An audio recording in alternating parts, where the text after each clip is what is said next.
하시겠네 그래. 어서오세요. 아니에요. 집에 있어. 이따 수업 올 거야. 그냥 열심히 그리고 이래야 결혼할 수 있다고요. 요즘은 보안들들이 안녕하세요. 훈련을 잘 반갑습니다. 오랜만에 좋은 애가. 그러니까요.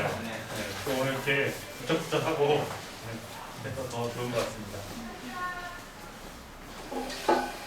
우리 찬송가 407장 함께 찬양 드리겠습니다.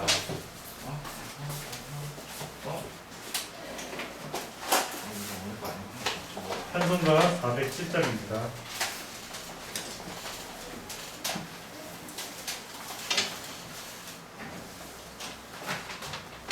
구주와 함께 나 죽었으니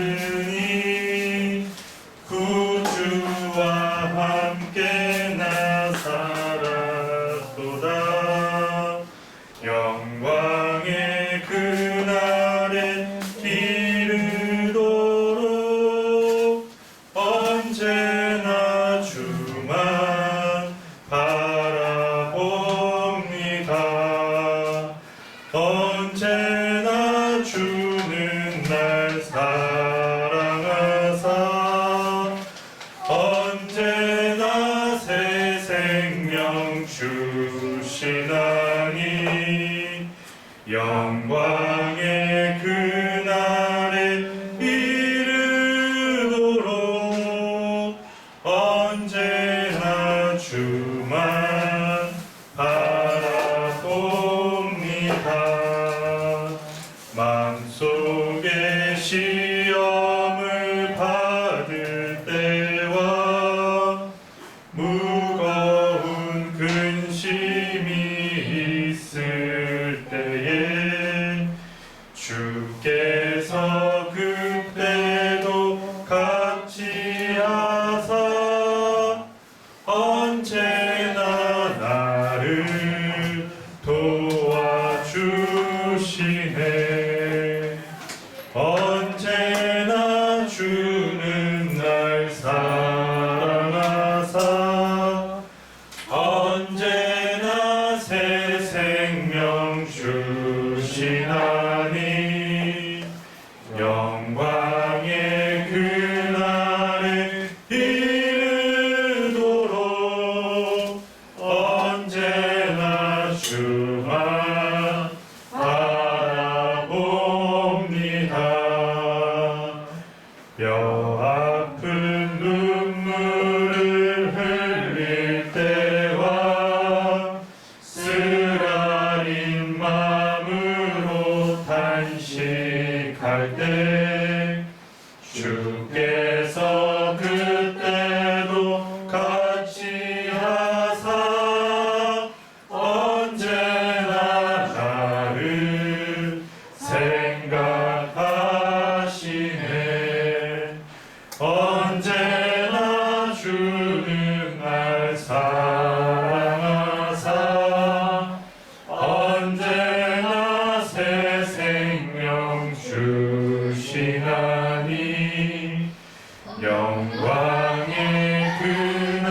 아버지께서 또 은혜 가운데 우리를 불러주시고 또 이 시간 환경적으로 좀 어려운 상황이지만 그래도 우리가 함께 모여서 이 시간 다시 예배할 수 있게 하심에 감사했으면 좋겠습니다.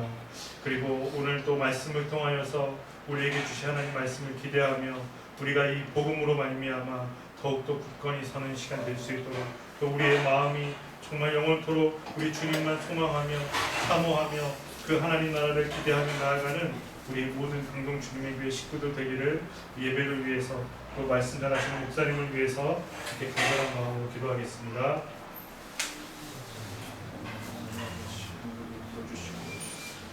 하나님 아버지 함께 하셔서 정말 예배하고 감사하며 이 시간 함께 나누는 주님을 기용해 주셔서 감사합니다. 오늘도 우리가 통하여서 예의 진정과 마음을 진정하는 말씀을 듣고 하나님의 가운데 하나님의 진리를 지키시고 하늘로부터 주시는 그런 충만한 기도의 정신이 될 수 있도록 주옵소서.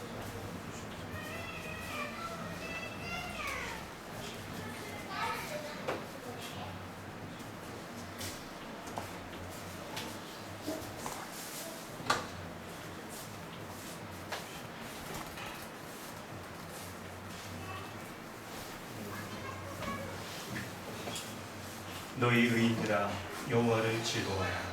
찬송은 정직한 자들의 마땅히 하였다.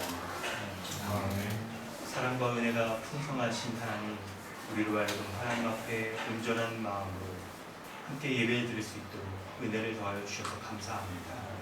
온 나라가 코로나로 인하여서 어려움을 겪고 있는 때에 우리가 하나님 앞에 예배함이 얼마나 더 귀한가 주님의 은혜를 돌아보며 주님께 감사드립니다.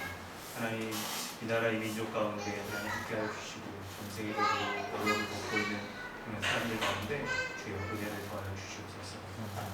하나님, 오늘 주의 말씀 가운데 우리가 거하여서 참된 진리이신 성령께서 말씀을 가르쳐 주시며 우리 가운데 적용할 수 있도록 우리의 마음을 열어 주의 말씀에 집중하게 하여 주시고 그리고 진리이신 예수 그리스도 주님의 십자가의 그 은혜가 온전히 드러나는 참된 예배 되게 하여 주시며 그러한 은혜를 구하는 예배자 될 수 있도록 은혜를 베풀어 주시옵소서.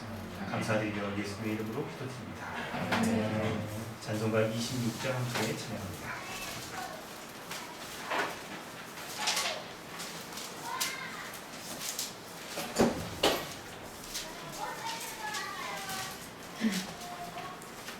구세주를 하늘이는 찬송하고 찬송하세. 마음과 뜻과 힘 다하여 경배드리세.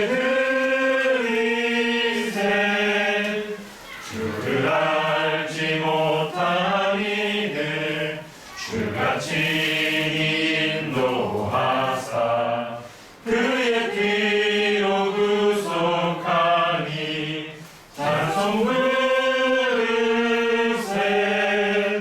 약한 사람 도움받아 시험 중에 참게 되니 모든 죄를 이기림을 믿음뿐이라.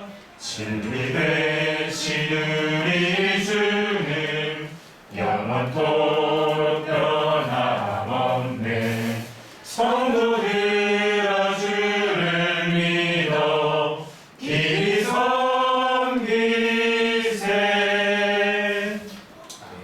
주를 참고하셔서 사도신경으로 신앙을 고백하고 주기 이름으로 기도하겠습니다. 나는 전능하신 아버지 하나님 천지의 창조주를 믿습니다. 나는 그의 유일하신 아들 우리 주 예수 그리스도를 믿습니다.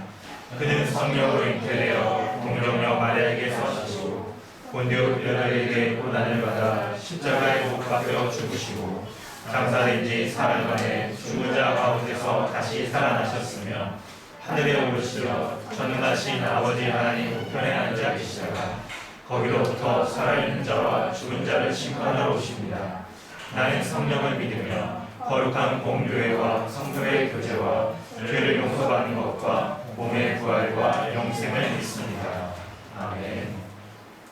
하늘에 계신 우리 아버지여, 이름이 거룩히 여김을 받으시오며 나라가 임하시오며 뜻이 하늘에서 이루어진 것 같이 땅에서도 이루어지이다. 오늘 우리에게 일용할 양식을 주시옵고 우리가 우리에게 죄 지은 자를 사하여 준 것 같이 우리 죄를 사하여 주시옵고 우리를 시험에 들게 하지 마시옵고 다만 악에서 구하시옵소서. 나라와 권세와 영광이 아버지께 영원히 싸움나이다. 아멘. 하이델베르크 곡입니다. 99 100입니다.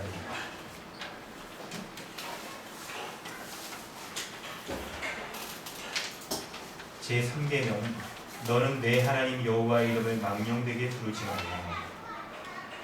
제3계명에서 하나님께서 원하시는 것은 무엇입니까? 우리가 저주나 거짓 맹세, 오늘 불의와 사역으로 하나님의 이름을 욕되게 하거나 잘못 사용하지 않는 것이며 더 나아가 침묵하는 방관자가 되어 그러한 두려운 죄에 참여하지 않는 것입니다.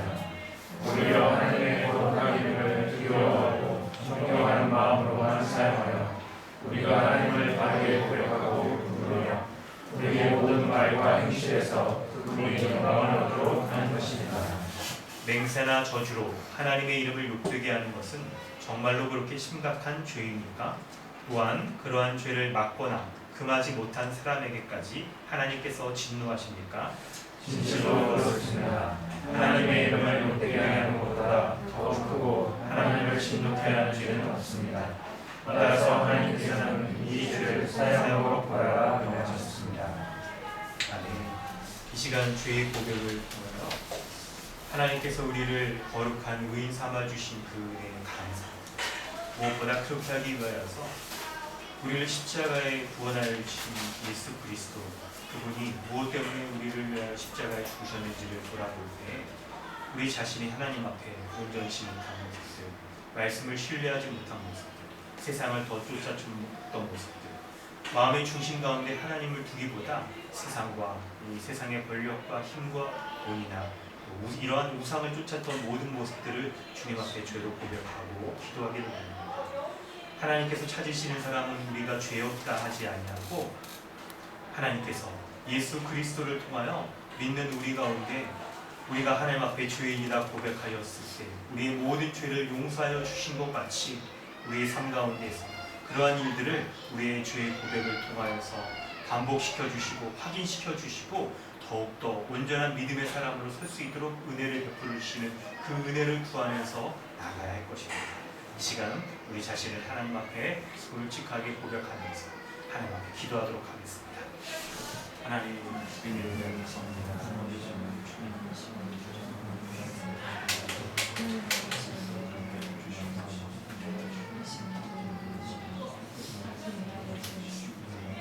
하나님 아버지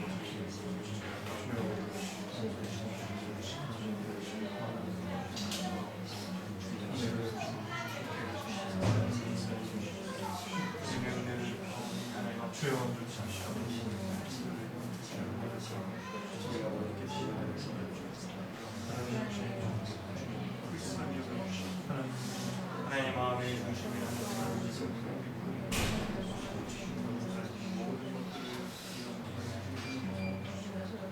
고백하고 이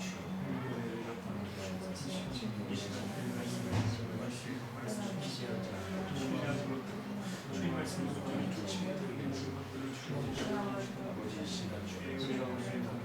강건하게 주시옵소서. 주님의 은혜를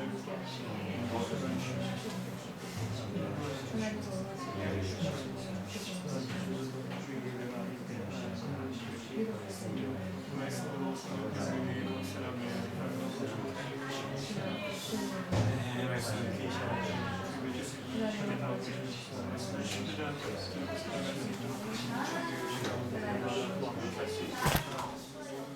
시간 주의 말씀에 풀어줄 때 하나님의 말씀으로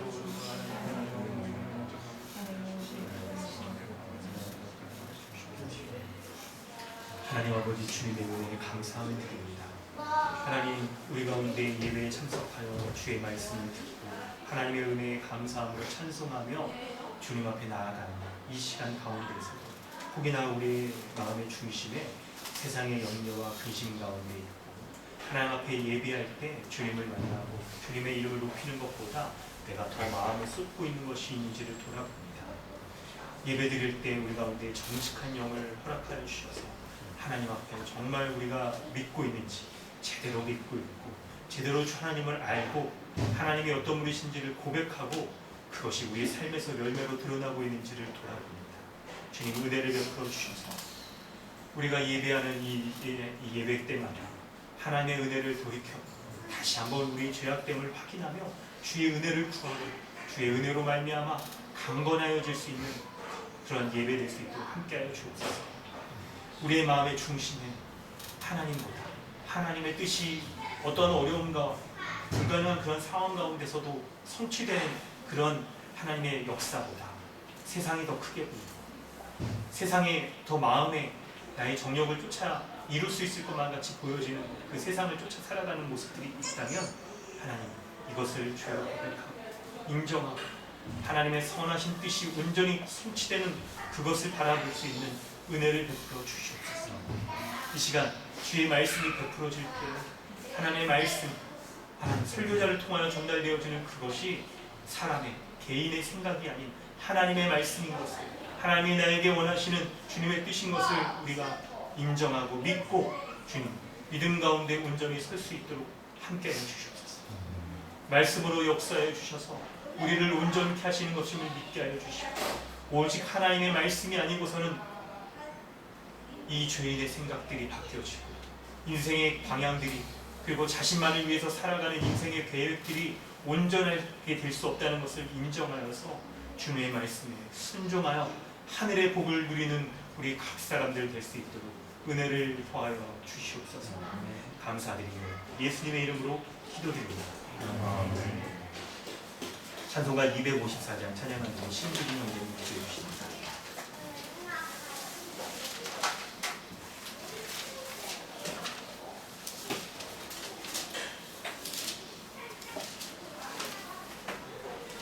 찬송가 254장 함께 찬양합니다. 내 주의 보혈을 정하고 정하다 내 죄를 정케 하신 주 날 보라 하신다. 내가 주께로 시름하오니 십자가의 보혈로 날 씻어주소서. 약하고 주에도 주께로 나가며 힘주시고 내 주함을 곧 씻어주시네. 내가 주께로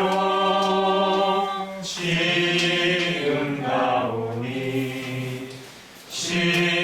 십자가의 보혈로 날 씻어주소서. 나로라 하심은 온전한 믿음과 또 사랑과 평안함 다 주려 함이라. 내가 주께로 시음하오니 십자가의 보혈로 날 씻어주소서. 큰 죄인 몸받아 살 길을 얻었네. 한없이 넓고 큰 은혜 베풀어 주소서. 내가 주께로 지금 가오니 십자가의 보혈로 날 씻어주소서. 큰 피가 남 속에 큰 죄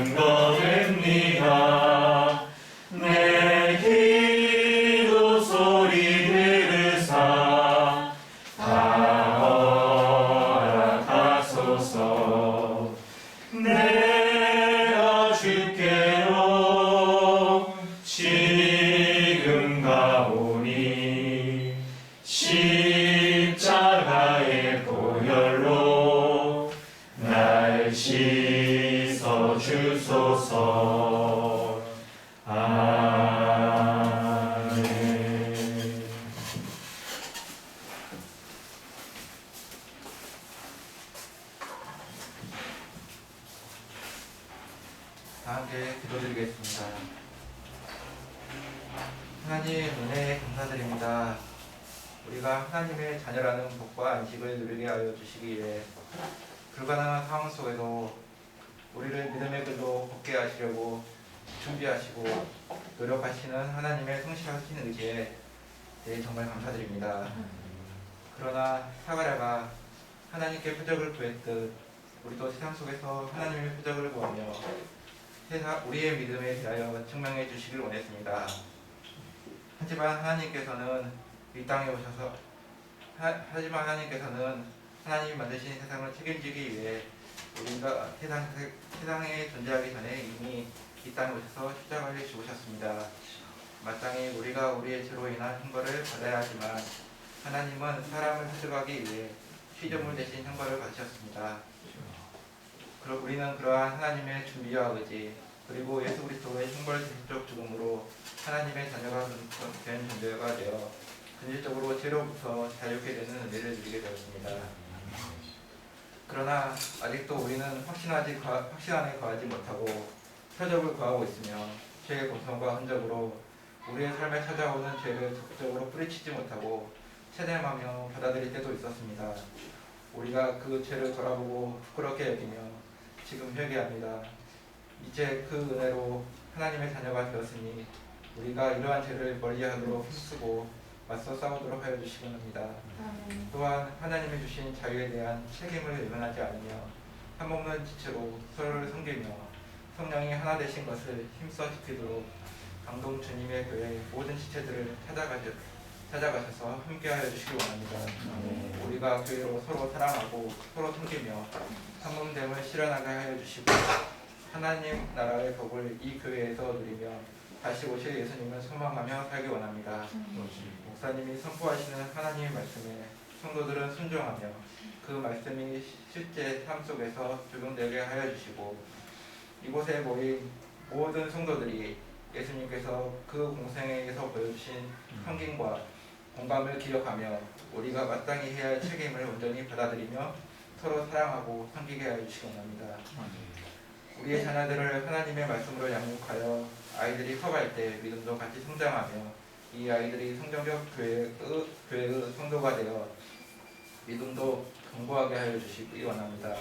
그리고 모든 성도들을 매일 말씀에 가까이 하여 하나님이 주신 복음의 풍성함과 이제 거룩한 하나님의 자녀로 살고 있음을 항상 기억하게 하여 주시길 기도드립니다. 코로나라는 비참한 현실 속에서도 하나님의 뜻을 품고 하나님께서 보내신 곳에 그의 뜻에 동참하는 모든 성도들을 하나님 나라로 회복하시고 통치하여 주시길 원하며 우리 주 예수 그리스도 이름으로 기도드립니다. 아멘.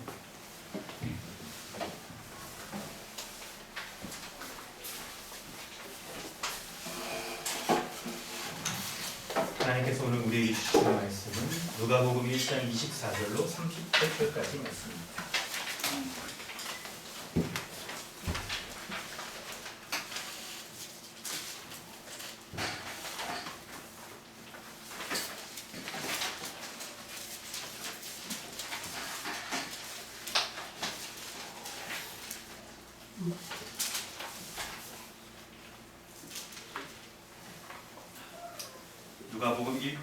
누가복음 1장 24절로 38절까지 말씀 함께 보겠습니다.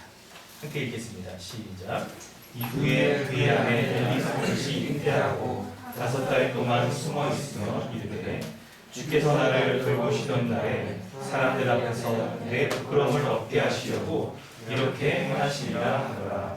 6째 달에 천사 가브리엘이 하나님의 보내심을 받아 하늘들이 나사렛이라는 동네에 가서 다윗의 자손 유스엘이라 하는 사람과 약혼한 처녀에게 이르니 그 처녀의 이름은 마리아라.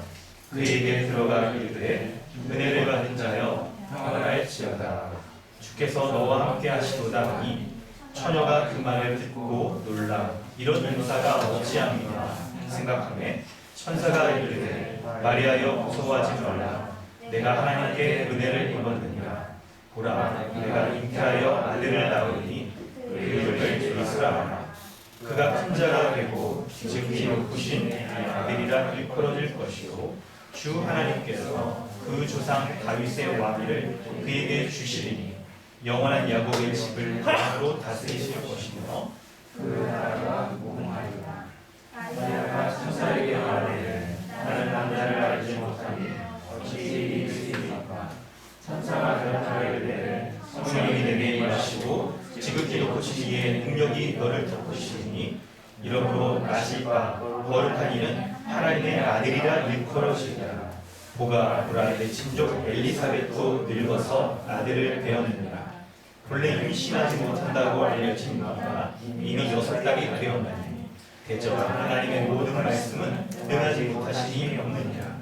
마리아가 이르되 주의 여종이오니 말씀대로 내게 이루어지이다 하매 천사가 떠나 가니라. 할렐루야. 우리는 지난주의 말씀에 이어서 하나님께서 임신할 수 없었던 사가랴와 엘리사벳 가운데 아이를 가질 것이라고 말씀하시는 그 말씀들을 계속 보고 있습니다. 지난주의 말씀을 우리가 요약해서 한번 보도록 하면요. 우리가 오늘 살펴볼 24절까지 전맥을 살필 때 우리는 크게 두 가지를 볼 수가 있습니다. 하나님이 어떠신 분인지를 우리가 말씀을 볼 때 하나님은 전능하셔서 약속을 지키시는 분이십니다. 그 하나님이 지키시는 그 약속은요, 이 불가능한 상황 가운데서도 약속을 성취해 가시며, 그리고 그분이 약속을 성취하는 것을 일방적으로 우리에게 뭐 강자로 막 이렇게 하시는 것이 아니라 우리로 하여금 하나님의 약속이 이루어지는 것을 믿을 수 있도록 우리 가운데 그 일들을 알려주시고 이루시는 과정 가운데서도 하나님께서 함께 하셔서 그 하나님의 이루어 가시는 모습들을 우리가 신뢰하고 그 하나님에 대한 인격적인 과정 가운데 하나님이 어떤 분이신지를 알고 하나님의 인도하신 그것을 우리가 직접 볼 수 있도록 그렇게 하시는 분이십니다. 그런데 하나님께서 그 약속이라는 것이 무엇이었습니까? 바로 사가랴와 엘리사벳에게 아이를 갖게 하겠다는 약속인데 이건 사실 이들에게 불가능한 일이었어요. 나이가 많아서, 그럼 아시죠? 우리 적정한 나이가 있잖아요. 임신할 수 있는 나이가. 근데 이걸 넘어선 상태였고 오랫동안 아이를 가질 수 없었고 근데 몸도 아이를 가질 수가 없는 그런 상태임에도 불구하고 아이를 갖게 하겠다는 그런 하나님의 약속을 주셨단 말이에요. 이것을 통해서 우리는 하나님의 약속의 성격이 무엇인지를 알 수가 있었는데 바로 하나님의 약속과 하나님의 뜻은 때때로 우리가 뭔가를 이해하기, 믿기 어려운 내용이 있고 그 약속이 이루어지는 과정 가운데서도 약속이 이루어질 수 없는 불가능한 상황들이 있다는 거죠. 믿기 어려운 내용과 성취될 수 없는 불가능한 상황 가운데 하나님의 약속이 성취되는 것들을 보게 하시는 거예요. 여러분, 우리가 믿고 있는 예수 십자가의 복음이 바로 그렇다는 것을 우리에게 알려주시죠. 우리가 믿고 있는 십자가의 복음이 바로 이것 같습니다. 하나님께서 죄인을 구원하여 거룩한 자로 삼아주시고 거룩한 삶의 열매가 우리의 삶에서도 실제로 막 이렇게 의인된 삶의 열매가 드러나는 자로 살며 이 죄인이었던 자를 거룩한 하나님의 나라 천국에 딱 들어가서 은혜를 누릴 수 있도록 하여 주시고 그 종말의 누릴 은혜를 현재 실제 교회 가운데에서 그것을 맛보는 정도가 아니라 여러분 음식 먹을 때 여러분 어제 다들 이렇게 교제하시는 음식 드셨죠? 한 숟가락 먹는 것도 맛보는 거잖아요. 이 음식이 뭐다라는 거 알아요. 사실 저희는 찐따로 먹었는데 먹기 전에 알았어요. 이 음식이 맛있을 거라는 거. 다 플레이팅 돼 있는 것만 봐도 이건 맛있다. 근데 한 숟가락 먹는 것도 맛있는 거지만 종말에 누릴 그 풍성한 온전한 은혜를요 그냥 간단히 먹는 맛보는 정도가 아니라 우리가 풍성하게 지금 교회에서도 누릴 수 있겠다라는 그 약속들은 어찌 보면 사람들의 일상적인 우리의 삶의 모습에서 보면 매우 불가능해 보이잖아요. 왠지 뭐 마지막 종말 땐 그럴 수 있지 몰라요. 이 세상에 불완전한 모습들이 다 사라져 버리면 천국에서 누릴 수 있을지 몰라도 그런데 지금 그런 약속을 누릴 수 있다는 그런 복을 누릴 수 있다는 하나님의 약속은 너무 허황돼 보여요. 그런데 하나님이 주신 복음이 바로 이런 불가능한 그리고 믿지 못할 만한 내용과 그 상황들을 넘고 뛰어넘고 우리에게 그 약속을 성취시켜 주신 거예요. 여러분 하나님의 구원은 어떤 사람에게 이루어지냐면 바로 하나님의 약속을 신뢰하는 자 가운데 이루어져요. 그럴 때 하나님의 약속을 신뢰하는 그 마음은 여러분 전혀 불가능한 것 가운데서 믿으라 이러면 우리 대부분 믿지 못합니다. 그런데 놀랍게 그 하나님이 그 약속을 그런 실현 불가능한 약속을 주셨음에도 그 약속을 믿을 수 있도록 우리에게 조금씩 인도해 가시는 거예요. 우리가 믿는 하나님은 이렇게 인격적인 관계 가운데서 우리로 하여금 온전한 믿음을 갖도록 하신 분이에요. 그래서 우리가 조금씩 하나님의 은혜에 눈길 때 주위의 지체들을 통하여서 믿음의 사람들이 살아가는 그 본을 보면서 살아갈 때 하나님을 신뢰하는 믿음, 불가능한 약속을 성취해 가시는 그 하나님에 대한 믿음을 갖게 하시는 거죠. 이것이 세례 요한이 사람들이 예수 그리스도를 믿을 수 있도록 준비시키는 이러한 역할들을 하는 거였어요. 여러분 참 세례 요한의 본문이 우리에게 참 은혜가 됩니다. 곧바로 예수 그리스도의 복음 십자가를 탁 시작하고 그런 게 아니라 우리로 하여금 예수 그리스도를 믿을 수 있는 이 준비들, 그 복음에 대해서 알고 믿을 수 있도록 우리를 천천히 준비시켜 가시는 그 하나님의 신실하시고 인격적인 은혜가 드러납니다. 오늘 우리는 그 말씀을 이어서 살펴보도록 하겠습니다. 본문의 말씀을 우리가 살펴볼 때 본문은 세 부분으로 우리가 말씀을 살펴볼 건데 첫 번째 문단이 24절부터 25절, 두 번째는 26절부터 29절까지의 말씀, 그리고 세 번째 문단 또 이어서 이렇게 보도록 하겠습니다. 첫 번째 문단 본문의 내용을 먼저 설명하고 그 내용들을 더욱 밝혀갔으면 좋겠는데요. 첫 번째는 천사의 말대로 사가랴가 사가랴 아내 엘리사벳을 잉태를 합니다. 그런데 자신이 잉태한 것은 그것이 하나님께서 자신을 돌보신 결과임을 알게 돼요. 그리고 당시에는 아이를 낳지 못하는 것이 매우 부끄러운 일이었어요. 그런데 때가 되어서 이게 사가랴 아내 엘리사벳이 아이를 낳게 되면 사람들 앞에서 아이를 낳지 못해서 가졌던 그런 부끄러움들이 없어지게 될 겁니다. 엘리사벳은 지금 오늘 우리가 엘리사벳에 대해서 이렇게 살피는 것입니다.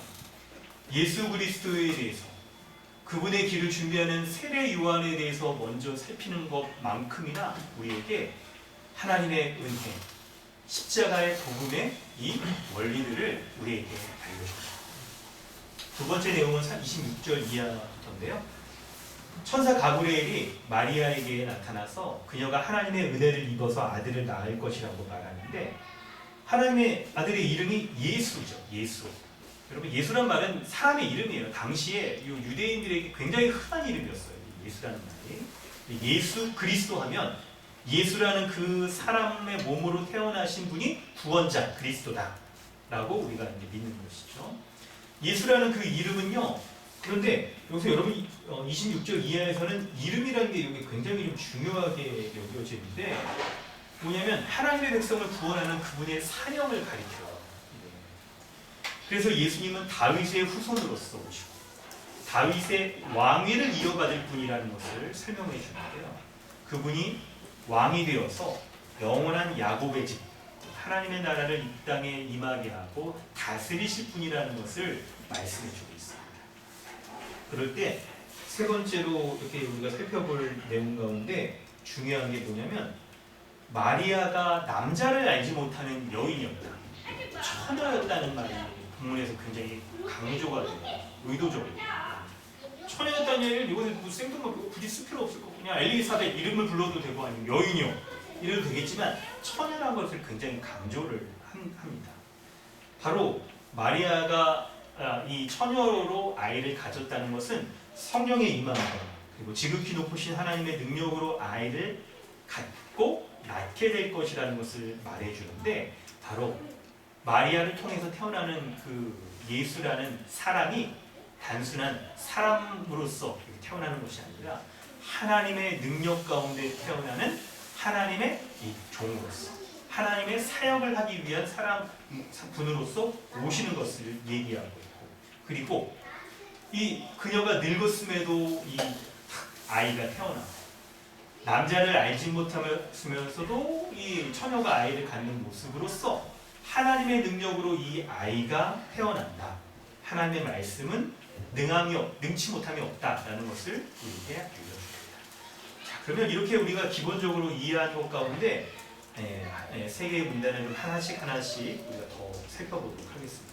먼저는 24절로 25절까지를 살펴보는데요. 24절에 이후에 그의 아내 엘리사벳이 잉태하고 5달 동안 숨어 있으며 이르되 5달 동안 숨어 있다라고 얘기해요. 그러면서 뭐라고 얘기하냐면 주께서 나를 돌보시던 날에 사람들 앞에서 내 부끄러움을 없게 하시려고 이렇게 행하십니다 라고 말씀하는데, 여기에서 여러분 우리가 좀 주목해서 깊이 있게 좀 해석을 해야 되는 내용들은 이 엘리사벳이 5달 동안 숨어 있었어요. 그리고 자신이 이렇게 임신한 것이 자신의 부끄러움을 없게 하시려고 하나님께서 행하신 것이라고 말하는 부분이 독특한 부분이에요. 근데 여러분 어떻게 생각하면 사가랴와 엘리사벳이 오랫동안 아기를 못 가졌기 때문에 이렇게 천사가 나와가지고 네가 잉태할 것이다 라고 했을 때 이게 굉장히 기쁜 일이잖아요. 그러니까 사람들에게 가서 제가 잉태했습니다, 여러분 같이 기뻐해 주세요. 막 사람들도 얼마나 주변 사람들 기뻐했을까요? 친척뿐만 아니라 뭐 제사장이고 그랬으니까 사람들도 굉장히 기뻐했을 거란 말이에요. 그런데 왜 엘리사벳은 5달 동안 숨어 있었을까요? 굉장히 기쁜 일이니까 가서 알려야 될 텐데 숨어 있었단 말이에요. 그럼 이게 왜 그랬을까를 생각해 보면 이게 그거예요. 그리고 우리 교회에 이제 출산 앞두고 있는 자매들이 많아서 실물 이게 여러분 이 5달 정도 되면 여러분 초반에는 배가 안 나와서 애를 가졌는지 안 가졌는지 알 수가 있어요. 성경에서 5달이라고 얘기한 거를 봐서 뭐 하여튼 그쪽 지역 분들은 자매들이 뭐 어떤지 모르겠는데 5달 정도 되면 이제 배가 나오고 막 이제 임신의 징후가 이제 드러난 뚜렷한 거죠. 부정할 수가 없게. 아니 왜 임신 안 해도 진짜 막 이렇게 가상 임신 이런 거 해가지고 막 진짜 이렇게 그래서 하여튼 또 끊어지고 우리 막 이러잖아요. 막 이러기도 한다고 하잖아요. 근데 이제 이런 거 임신을 부정할 수 없는 그 딱 기간, 그게 이제 한 5달 정도로 이제 보고 있는 건데, 5달 동안 왜 숨어 있냐면 사가랴가 엘리사벳이 임신을 한 것이 하나님이 자신이 임신하지 못한 그 부끄러움을 없애주기 위한 것이라는 것을 임신 초반에 얘기했으면 사람들이 믿지 않을 수도 있어요. 야, 이거 임신 배 좀 나왔다고 똥배야 똥배. 운동 안 하고는 요즘만 운동 안 하더니 너 배 나온 거잖아. 그냥 믿지 못한단 말이에요. 하나님이 당신의 부끄러움을 없애주려고 했다는 것을 어떻게 하느냐? 근데 그렇기 때문에 이것을 말할 수 없었던 거예요. 그리고 실제로 하나님이, 그리고 지난주에 하나님의 그 임신하겠다라는 약속을 믿지 못했을 때 말을 못하도록 하셨잖아요. 하나님께서. 그게 왜 그러냐면 하나님이 말씀하신 것을 믿지 못했기 때문에 그에게 상징적인 하나님의 징계로서 말을 하지 못하게 함으로써 그리고 하여금 침묵하고 하나님이 이루실 것들을, 임신하게 하시는 것들을 보게 하시는, 출산 때에야 그게 이제 드디어 풀리게 되는 거예요. 말 못하는 것들이. 그래서 어차피 말도 못하고 그러는 상황 가운데 손짓 발짓으로도 막 자기가 배 나왔다고 막 이렇게 할 수도 있는데 이러는 것들을 다 금지. 5달 동안의 요 기간 동안에 엘리사벳은 하나님이 정말 나의 부끄러움을 없애게 하셔서 아이를 갖게 하셨다는 것을 보여줄 수 있을 정도로 배가 나왔을 때 드디어 이제 하나님이 정말 엘리사벳의 부끄러움을 없애주시는구나 하는 것들을 딱 드러낸다는 거예요. 그래서 여러분 본문 가운데서 우리가 중요하게 살펴야 될 것은 임신이 못한 상태가 먼저는 부끄러운 상태였구나. 그리고 임신하지 못한 부끄러운 상태에서 엘리사벳에게 아기를 갖게 했을 때 하나님께서 이 부끄러움을 없애주신 것이구나 하는 것들을 우리가 잘 이해할 필요가 있는데요. 여러분 근데 임신하지 못한 것이 부끄러웠다는 것에 대해서 우리가 좀 잘 이해할 필요가 있습니다. 주보에는 참고 본문에서 창세기 16장 4절과 11절 말씀을 읽어보겠는데요. 종우 형제가 한번 읽어주세요. 아브라함이 하갈과 동침하였더니 하갈이 임신하매 그가 자기의 임신함을 알고 그의 여주인을 멸시한지라. 여호와의 사자가 또 그에게 이르되 네가 임신하였은즉 아들을 낳았으니 그 이름을 이스마엘이라 하라. 이는 여호와께서 내 고통을 들으셨습니다. 아멘. 여러분, 성경이 말하는 메시지, 모든 시대 모든 사람들에게 공통적으로 전해주시는 하나님의 뜻, 말씀은 동일해요. 그런데 그것이 고대의 세계의 상황과 문화 가운데 좀 다른 면이 있고 오늘날 우리에게도 좀 다른 면이 있을 거예요. 여러분, 오늘날 우리에게는 뭐 아기를 갖지 못하는 게 그렇죠. 어떤 면에서 아직도 좀 부끄러운 분이 있을 수도 있어요. 근데 대부분 이제 그렇지 않은 환경 가운데 우리는 살아가잖아요. 현대에서는요. 그런데 당시에는요. 벌써 여러분 이게 몇천 년 전 이게 사람들이잖아요. 그때 아브라함이 하갈과 동침하였더니 하갈이 임신함에 자기가 임신함을 알고 그의 여주인을 멸시한지라. 그러니까 이게 뭔가 그 몸종이 있었고 여주인이 있었던 관계예요. 아브라함이 원래 여러분 누구랑 부부냐면 누구랑 부부죠? 그렇죠. 사라랑 부부인데 하갈이란 이 여자는 사라의 몸종이었어요. 그런데 아브라함이 사라가 아이를 못 갖자 어떻게 하냐면 하나님이 나에게 많은 민족, 큰 민족을 주시겠다고 했는데 아이를 못 낳으니까 아브라함이 자기의 지혜로 어떻게 하냐면 아내가 아이를 못 가지니까 어떻게 해야 되지? 여종과 동침해가지고 아이라도 낳아야 그래야 이제 반은 이게 내 혈통이니까 하나님의 자손이 되지 않겠는가 해서 하갈과 동침을 한 거예요. 사라의 자기 아내의 몸종인 하갈과 동침을 한 거예요. 근데 여러분, 하갈과 동침한다고 해서 하갈이 사라가 되나요? 그렇지 못하는데 자기가 임신을 하자 임신한 것을 알고 자기 여주인을 멸시할 정도로 임신한 것은 굉장히 큰 이게 뭔가 사회적으로 그리고 뭔가를 이제 권세를 얻게 되는 것으로 이해하고 있는 거예요. 그래서 여주인을 멸시를 할 정도로 임신한 것들은 굉장히 중요한 것들을 여겨졌고, 그리고 임신하지 못했던 사라는 멸시를 받고 막 그러는데 이 11절에 보니까 큰 고통 가운데 있었다. 이 하갈이 멸시한 것을 고통으로 여기는 것뿐만 아니라 임신하지 못한 것 때문에 그녀가 당했던 큰 고통으로 여겼던 거예요. 큰 고통으로. 그래서 하나님께 이 고통 가운데 자기를 다 이렇게 해달라 막 이렇게 또 얘기를 하고 있는 거죠. 네, 이렇게 하고 있는 거예요. 여러분, 이럴 때 이 말씀들을 우리가 살펴보면 11절이 이게 사라가 한 게 아니라 이게 하갈이 한 겁니다. 하갈. 이스마엘은 하갈의 아들이죠. 그러니까 하나님께서 요 하갈에게도 그 고통을 들으시고 이렇게 해주셨다. 그 말씀인데요. 자, 여러분, 이 말씀 가운데 우리는 출산이라는 것이 사회적으로 굉장히 중요하게 여겨지는 당시 사회 특징들을 우리가 알 수 있는데, 여러분, 당시의 사회에는 자녀를 많이 낳는 게 다른 사람들, 다른 것도 보호받을 수 있고 힘을 가질 수 있고 그리고 부를 얻을 수 있는 거라고 여겨져서 큰 축복이라고 여겼어요. 그래서 자녀를 많이 낳았던 거죠. 여러분, 우리나라 사회도 여러분 이런 약간 자녀 많이 낳는 사회에서 바뀐 지가 그렇게 오래되지 않았잖아요. 우리나라는 워낙 발전의 속도가 빠르다 보니까 세대가 다 공존하고 있어요. 이제 추석 때 뭐 이렇게 어른들 뵙게 되면 바로 우리 부모님 세대만 이렇게만 보더라도 자녀를 막 9명, 8명 막 이렇게 낳고 이걸 막 복으로 여겼던 그런 시대 가운데 우리가 살고 있어서 우리가 잘 알고 있잖아요. 잘 알고 있어요. 그런데 여러분, 이 내용들을요, 오늘날 우리 현대 시대를 살아가는 우리 현대인들이 아이를 많이 낳지 않는다라고 해서 자녀를 낳지 않는 게 수치, 자녀를 많이 낳는 게 자랑과 복으로 여겨지는 것은 고대 사람들에만 해당되는 것인가? 라고 생각하지는 않으십니다. 왜 그러냐면 자녀를 낳는 것은 기본적으로 하나님께서 모든 사람에게 주시는 복이라고 하는 말씀하고 있거든요. 우리가 그 내용을 여러분 노아 언약 가운데에서 찾아보려고 합니다.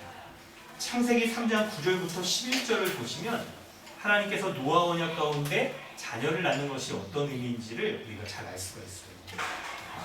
서정길 형제가 한번 보세요. 여호와 하나님이 아담을 부르며 그에게 이르되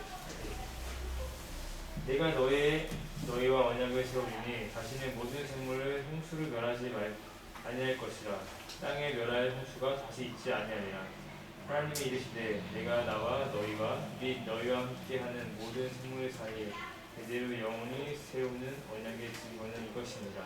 내가 내 무지개를 구름 속에 두었나니 이것이 나와 세상 사이의 언약의 증거니라. 아멘.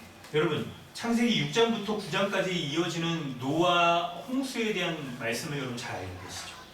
잘 알고 계실 겁니다.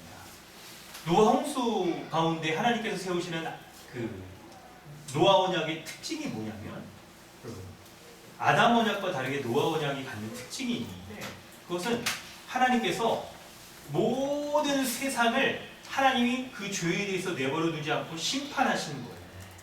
그리고 심판하셨을 때, 그래서 모든 피조물들이 다 물이 잠겨가지고 다 심판받아 죽게 되잖아요. 방주에 탄 거면 다 죽게 돼요. 그런데 홍수가 이렇게 가라앉은 다음에 하나님께서 살아남은 방주에 타고 있는 사람들과 짐승 뭐 이런 것들 빼고 그 방주에 탄 사람들에게 하나님께서 은혜를 주시는데, 뭐라고 말씀하시는 거냐면 바로 생육하고 번성하여 땅에 충만하라는 복을 내려주세요. 여러분, 생육하고 번성하여 땅에 충만하라는 얘기, 이거 노아 언약 말고도 어디서 들어본 것 같지 않으세요? 제일 처음에 아담을 만드셨을 때 한 얘기란 말이에요. 그런데 하나님이 만드신 이 피조 세계, 창조 세계에서 모든 생명들이 번성하여 생육하고 자식을 낳고 하는 것들을 하나님의 복으로서, 생명을 가진 생명체들이 기본적으로 누리는 복으로서 하나님이 주신 거예요. 그런데 이것이 아담 언약과 노아 언약의 똑같은 면이지만 다른 면이 있어요. 그게 뭐냐면, 이 노아 언약은 하나님께 심판받을 것이라는 것이 전제되어 있어요. 이미 전 세계적으로 홍수 가운데 하나님의 심판을 받은 것과 무지개를 통해서, 여러분, 홍수가 비가 온 다음에 무지개가 떠 있잖아요. 그걸 거기에 하나님이 언약의 상징을 주셨어요. 뭐냐면 하나님과 세상 사이의 언약이다. 다시는 물로 심판하지 않으셨겠고, 그리고 이런 노아 언약 때와 같은 죄가 다시 한번 세상에 가득 차면 하나님께서 이번에 다시 또 심판하시는, 그 가운데 그 마지막 심판이 있기 전까지 모든 피조물들이 하나님의 은혜 가운데 생육하고 번성할 것을 약속해 주시는 심판입니다. 심판이 이렇게 전제되어 있는 것 가운데 모든 피조물들이 생명의 번성함을 누리게 있다라고 약속해 주시는 것이 바로 노아 언약의 특징입니다. 그래서 여러분, 이게 출산과 굉장히 관련이 있어요. 뭐냐면 노아 언약 이후에 이제 방주에 타고 태어나서 번성하는 모든 생명들은 하나님의 심판의 저주 가운데에서 그 복됨을 누리고 있는 상태가 어디 있는 거예요. 그래서 하나님께서는 출산을 계속 모든 생명체들이 해나가는 것으로서 하나님이 모든 생명체들이 심판받을 것이지만, 그러나 하나님의 은혜 가운데 그 심판이 지연되고 연기되고 하나님의 은혜를 누리게 될 것이라는 것을 말씀해 주시는 거예요. 그런데 만약에 이 생명체들 가운데에서 출산이 끊어지면 어떻게 될까요? 마치 그것은 하나님이 지연시켜 주시겠다라고 약속하신 그 종말의 심판이 이미 그에게 임한 것과 같은 것으로서 여겨지게 되는 거죠. 여러분, 당장 애를 못 낳으면 대가 끊어지면, 옛날 사람도 그렇죠. 오늘 우리도 그렇죠. 자식과 부모를 1차적으로 우리는 굉장히 동일시키잖아요. 뭐 자식이 정말 그래서 막 위험한 상황이 있으면 부모가 막 뛰어들어서 막 자기를 희생해서라도 자녀를 살리려고 하는 게 부모의 기본적인 마음이잖아요. 이게 본능이에요, 본능. 평소에 부모랑 자식이 굉장히 사이가 안 좋고, 이놈의 때려주기 싫다 막 이렇게 하더라도 애가 막 위험에 처해 있는, 물에 빠진다든가 불에 빠지고 막 이랬으면 부모가 이 때려주는 자식 대신 내가 막 죽고, 이게 부모의 본능이잖아요. 그래서 자녀가 태어나지 못하고 자녀가 잘못되는 것을 부모가 다 이렇게 마음 아파하는 거잖아요. 그래서 자녀가 태어나지 못하는 이런 것들은 바로 심판받아서 생명이 다 끊어지는 것 같이 이렇게 이해될 수 있는 거죠. 그렇기 때문에 여러분, 자녀가 끊어지는 문제들은 이게 당시에 애를 많이 낳는 사람들에게만 해당되는 문제가 아니라 모든 사람에게, 모든 시대의 사람들에게 이것이 하나님이 기본적으로 모든 생명체에게 주신 일반 은총 가운데 누리는 복이고, 이렇게 자녀를 만약 못 낳는다라고 말하면 이미 그 존재는 심판마다 마지막 종말의 때 아유 그때 그냥 맞닿아 있는 것으로 그렇게 여겨질 수 있을 거예요. 그러므로 우리는 이제 이 본문들을 통하여서 우리 내용들을 살필 때 단순하게 엘리사벳의 아이를 못 낳은 이 내용들이 한 개인이 당하는 그런 어떤 뭐 고통들, 수치들, 우리가 일상에서 경험하고 맛보는 이런 것뿐만 아니라 우리에게 왜 이런 수치들이 찾아오는가? 우리에게 왜 이런 고통들이 찾아오는가? 그 근본적인 이유가 있는가? 본문이 이렇게 우리로 알고 시각을 이렇게 다 넓혀주는 거예요. 성경 전체 가운데서 누가복음이 여러분 성경에 보면 딱 66권 가운데 거의 한 뒷부분에 있죠? 구약성경이 굉장히 크니까. 그래서 여러분 뭐 성경 중간에 있는 이런 내용일 뿐만 아니라 하나님이 창세기로부터 하나님의 구원의 역사를 시작해 가시는 과정 가운데 뭔가 구원의 큰 분기점을 이루셔서 하나님의 은혜를 우리 가운데 전해주시려는 그런 내용들이 본문 가운데 있겠구나 하는 것들을 생각해 보게 되는 거예요. 여러분 오늘 본문을 우리가 이제 그 약간 그거죠?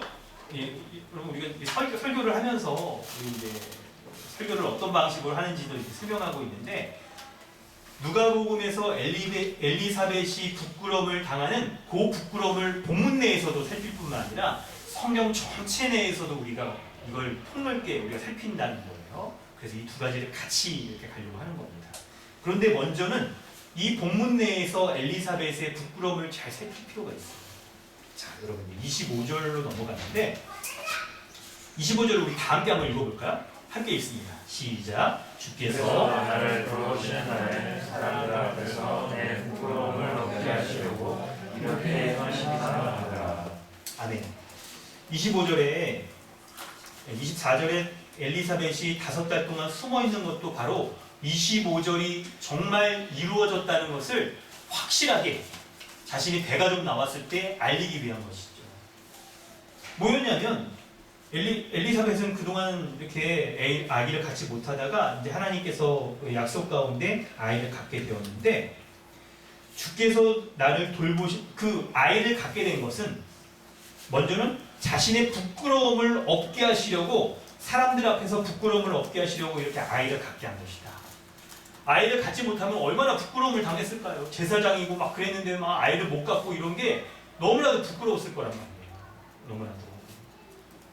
그런데 여러분 여기서 우리가 살피는 내용은 이 하나님께서 부끄러움을 없게 하시려고 이렇게 행하심이라 아이를 갖지 못한 것 가운데 아이를 갖게 하셨습니다. 이렇게 행하셨습니다에 대한 그 의미를 우리가 잘 면밀히 살펴보려고 하는 거예요. 그런데 하나님께서 사가랴를 이렇게 엘리사벳을 부끄러움을 없게 하시고 이렇게 행하신 것이 주께서 나를 돌보시는 날에 라고 표현되어 있는 것을 우리가 잘 주목해서 볼 필요가 있습니다. 여러분 주께서 나를 돌보시는 날에 라는 것은 무엇을 말하는지를 우리가 이제 본문을 가지고 해석해보고 그 의미를 살펴보려고 해요. 여러분 한글로는 이게 조금 이게 좀 우리 번역이 의미를 우리가 알기가 어려울 부분이 있을 것 같아서 저희가 영어 성경을 한번 보면 어떨까요? 영어 좀 다들 하시잖아요. 이렇게 다들 좀 하시잖아요. 우리 또 이렇게 약간 외국에서 오신 분들 성사님 같은 분 우리 또 영어 좀 하시죠 다들? 영어 성경 한번 펴보세요. 이게 여러분 오늘 본문에는 사실 영어가 좀 더 많았는데 조금 줄였지만 영어를 살피는 게 유익한 부분들이 있습니다. 영어 성경 어플 같은 거 찾아서 여러분 본문 한번 보실까요? 25절. 주께서 나를 주께서 나를 돌보시는 날에 라는 표현이 영어로 어떻게 표현되어 있는지를 살피면 우리가 보다 잘 이해할 수 있어요.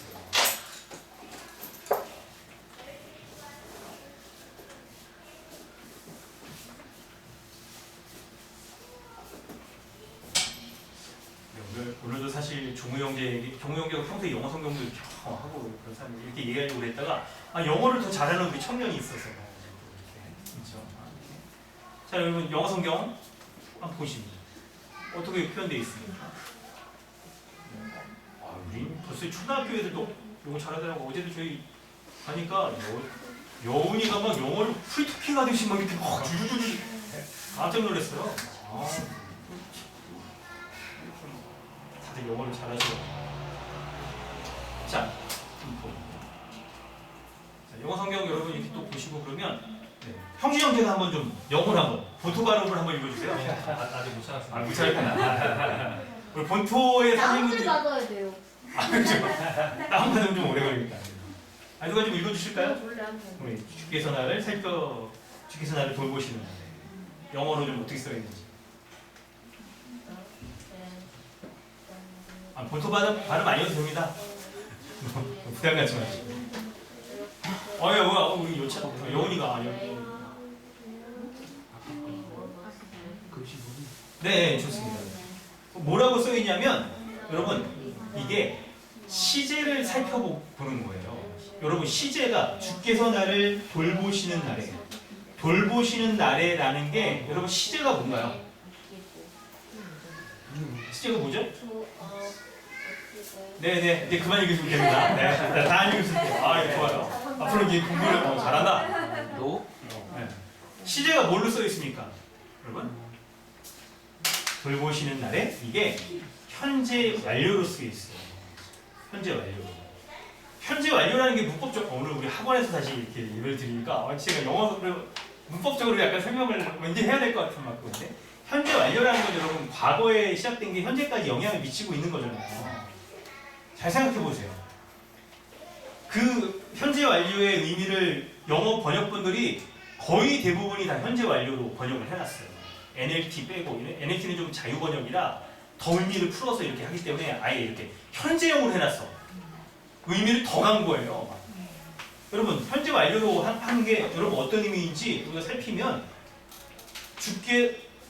엘리사벳이 여러분 아이를 갖지 못하다가 하나님이 잉태하게 하신 것이 사람들의 부끄러움을 없게 하시려고 하나님이 행하신 것이다 라고 했는데 하나님이 행하신 것의 시작이 엘리사벳에게 언제부터 이루어진 것이냐를 우리에게 알려주고 있어요.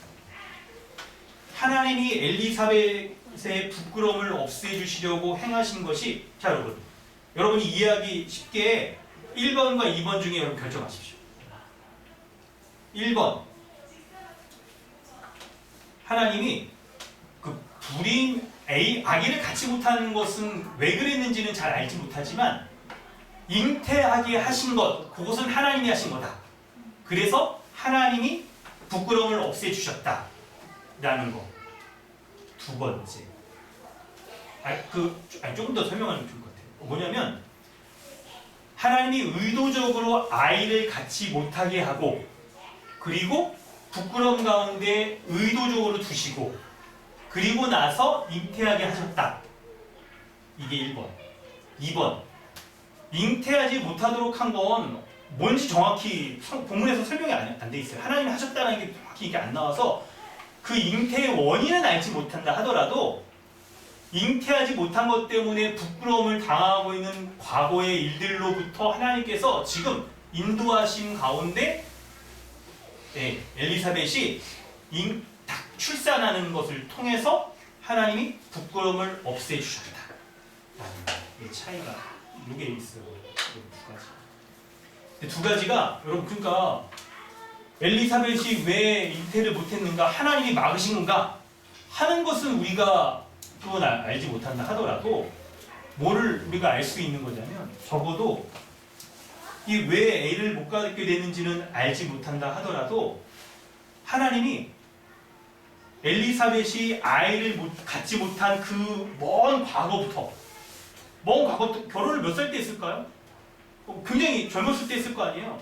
그때부터 아이를 갖지 못하는 이 몇십 년간의 과정 가운데 하나님이 엘리사벳과 사가랴의 부끄러움을 없게 하시려고 그 중간중간 계속 지금까지 과거로부터 지금까지 계속 그와 함께 하셔서 부끄러움을 없애주시기 위한 일들 그 과정들 가운데 함께 하셨다. 그리고 지금 아이를 갖게 하시고 출산하게 하셔서 부끄러움을 없애주신다 라고 하는 게 현재 완료를 살려낸 해석인 거죠. 그래서 여러분 우리가 진짜 하나님이 여기서 일부러 그러신 막으셨는지 어쨌는지는 알 수가 없어요. 그건 알지 못한다 하더라도 하나님이 아이를 갖지 못하는 이 여인의 삶을 본다면 그럼 한 10대 한 중반? 아마 좀 빨리 결혼했으면 그랬을 거예요. 그때부터 그러면 이게 경수가 끊어지는 시기까지 친다고 한다면 한 40, 50대? 50대? 그때 이후에 그 기간으로 치면 길잖아요. 그 기간 동안 하나님이 엘리사벳을 계속 돌보고 계셨다는 거예요. 이게 인간적으로 엘리사벳의 측면에서 보면 매우 부끄러운 기간이었을 거예요. 한 40년간의 그 기간이. 여인의 일생을 여러분 약간 이거 비유한다면 황금기였을 거 아니에요, 그때가. 가장 외적으로도 예쁠 뿐만 아니라 인생에 있어서 누릴 수 있는, 사람이 누릴 수 있는 모든 여기 좋은 것들이 여기 다 집중돼 있잖아요, 그 시기가. 그런데 그것이 아이를 낳지 못함으로써 그녀에게는 너무나도 부끄러운 기간이었는데, 근데 그 기간이 지금 와서 보니까 말을 하지 못하는 5달 동안 하나님이 어떤 분이신지를 제대로 볼 수 있게 되다 보니까 그것이 하나님이 나를 돌보시는 기간이었다는 것을 알게 되는 거예요. 하나님이 엘리사벳과 사가랴의 입을 막은 것, 엘리사벳에게도 5달 동안 숨어 지내게 하시는 것들이 바로 이렇게 자신의 삶을, 과거를 인도하셨던 그의 부끄러움을 없애주시는 그 하나님의 돌보시는 과정이었음을 알게 하도록 하는 것이 하나님의 인생을 향한 하나님의 계획이었다는 거예요. 그것을 아는 시기인 것이죠. 여러분, 우리가 본문에 지금 거의 지금 막 시간 많이 지났지만 24, 25절 충분히 다루는 게 너무나 중요해요. 이 말씀이 여러분 과거에 아이를 많이 낳는 시기에 엘리사벳과 사가랴에게만 해당되는 것이라고 한다면 우리에게 별 감흥이 없을 거예요. 그런데 여러분, 노아호냐 그걸 생각해 보니까 모든 시대의 사람들이 누구나 다, 남자든 여자든, 이게 여자에게만 해당되는 내용이 아니잖아요. 누구에게나 아이를 갖지 못하는 것과 같은 그런 인생의 부끄러움들이 우리에게 찾아오잖아요. 우리 인생 가운데. 그것이 매우 단기간에 일어나는 것일 수도 있고, 엘리사벳처럼 몇십 년 동안 아이를 갖지 못하는 것 때문에 일어나는 그런 장기적인 부끄러움일 수도 있을 거예요, 그게. 그런데 그런 부끄러움들이 우리로 하여금 우리가 하나님의 은혜에 대해서 눈뜨기 시작하다 보니까 나를 돌보시는 하나님의 은혜의 과정이었다는 것을 보게 되는 거예요. 여러분, 저는 지금 26절 말씀으로 넘어가야 되지만 여러분이 충분히 이것을 이해하고 공감하고 설득되었는지, 이게 여러분 너무 중요하기 때문에 이게 넘어갈 수가 없습니다, 이 말씀을. 그래서 여러분, 이게 참 중요합니다. 우리 개개인에게 있어서의 부끄러움들을 여러분 아직 적용하는 단계는 아니지만 생각해 볼 때도 우리 인생 가운데 사람이 겪는 그 부끄러움들이 있잖아요. 있죠. 그거 참 우리가 부끄러움들 뭐 어떤 종류의 것인지 굳이 막 이런 것까지 우리 좀 서로 이렇게 나눠야 되나, 얘기해야 되나 막 싶기도 하지만, 어제 지역 모임하고 그렇게도 여러분 우리 교제하면서 이런 것들 나누게 되기도 할 수 있잖아요. 근데 밤에 자려고 그러면 막 입을 탁탁합니다. 그런 말 했을 거예요. 이 카톡 이거 왜 보냈을까? 이거 지우기. 그래서 카톡 지우기도 생기고 막. 근데 인생에 있어서 그걸 지우기 위해서 지웠으면 얼마나 좋겠는데 안 지워져요. 우리 몸에 남는 상처, 흔적처럼 우리 인생에 있어서도 그 흔적이 우리를 계속 물고 늘어지면서 우리가 아무리 그냥 나이 먹고 한다 하더라도 마음의 상처, 인생의 상처가 계속 우리를 얽어매잖아요. 그런 것 같은 그런 부끄러움과 상처들이 우리에게 계속 존재한단 말이에요. 그런데 그것이 정말 주께서 나를 돌보시는 과정 가운데 하나님이 그것을 허락하시고, 어쩌면 때때로 그런 부끄러움들을 하나님이 의도적으로 우리에게 당하시게 하는 것도 있을 수도 있을 거예요.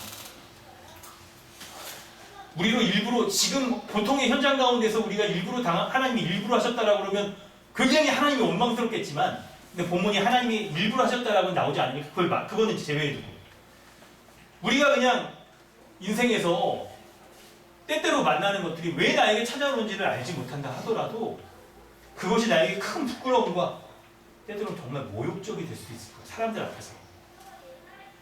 그런 것 가운데 우리가 처해졌을 때 우리 가운데 불평이나 원망이나 막 인생에 대해 낙심하게 되고 내가 인생 왜 살았을까? 이거 인생이 나에게 없었으면 좋았을 텐데 혹은 그냥 막 인생이 있어서 막 이렇게 돌아보면 막 뭘까? 이 사람을 안 만났어야 돼! 막 얘를 그때 내가 왜 만나가지고 이때 버스가 늦게 왔으면 안 만나고 막 이렇게 교제도 안 하고 막 그랬을 텐데 인생이 왜 쓰네 왜 만나가지고 이럴 수 있고 이런 내 인생에 있어서 이 기간 요 기간 좀 없었으면 좋겠어 하는 이런 기간이 하나님이 나를 돌보시는 기간 그 과정이었다는 거예요. 그래서 지금 나에게 임신을 하게 하셔서 사람들 앞에 부끄러움을 없애주시기 위해서 이렇게 행하셨다는 것을 우리로 알고 성경이 말해주고 있는 거예요. 여러분 개인에 대한 적용은 이후에 좀 더 하도록 하고요. 말씀을 이어가고 있을 때 여러분 사람을 오늘 우리는 이 말씀 가운데에서 우리 내용들을 살필 때요. 여러분 무엇을 더 우리가 살필 수가 있냐면 이 엘리사벳에게 있어서는요. 그가 5달 동안 숨어있는 이 기간 동안에 그의 부끄러움과 수치와 모욕에 대하여서 인생의 흑역사에 대하여서 그것을 인식을 변화시킬 수 있는 그 과정들을 갖게 되는 거예요. 하나님이 누구신지를 하나님이 나에게 어떤 일들을 행하고 계시는지를 제대로 볼 수 있는 그 변화의 과정이 시작되고 있는 것이죠.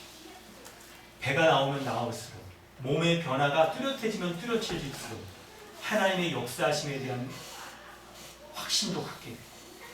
배가 나와서 이제 사람들이 뚜렷이 임신했구나. 정말 놀라운 일이다. 라는 것이 분명해지면 분명해질수록 가시적인 외적인 증거가 분명해질수록 그의 내적인 확신도 분명해지는 것을 볼 수 있게 되는 거예요. 개인의 관점에서 수치와 모욕이란 없었으면 하는 거겠지만 그런데 하나님의 관점에서 그것을 눈뜨게 되는 것이죠. 하나님은 수치와 모욕을 감춰주시는 없애주시는 분이라는 것을 알게 될 때 하나님이 나에게 왜 이런 것들을 부끄러움의 기간들을 갖게 하셨는가?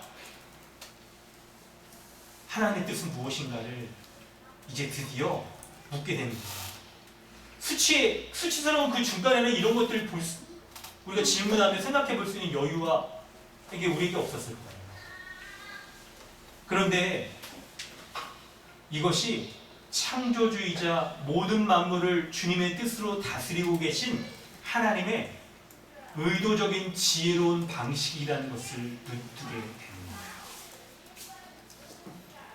사람에게 하나님의 역사하심을 더욱더 갈망하면서 주님의 은혜를 더욱더 크게 맛볼 수 있는, 체험할 수 있게 되는 기회를 하나님이 주시는 것이죠.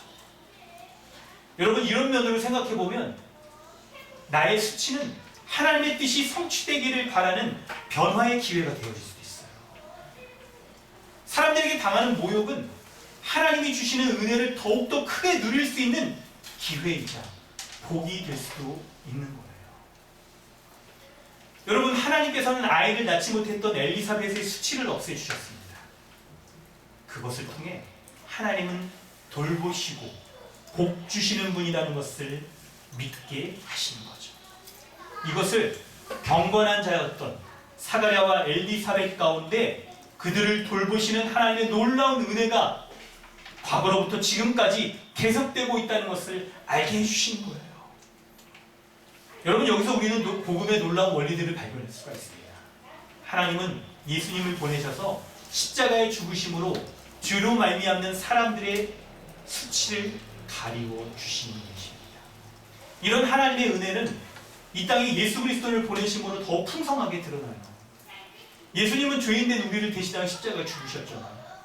예수님의 십자가의 죽음은 우리가 당했어야 될 죄에 대한 대가를 치르신 대속적 죽음이에요. 우리가 받을 죄에 대한 형벌을 대신 받으셔서 죽으신 거란 말이에요.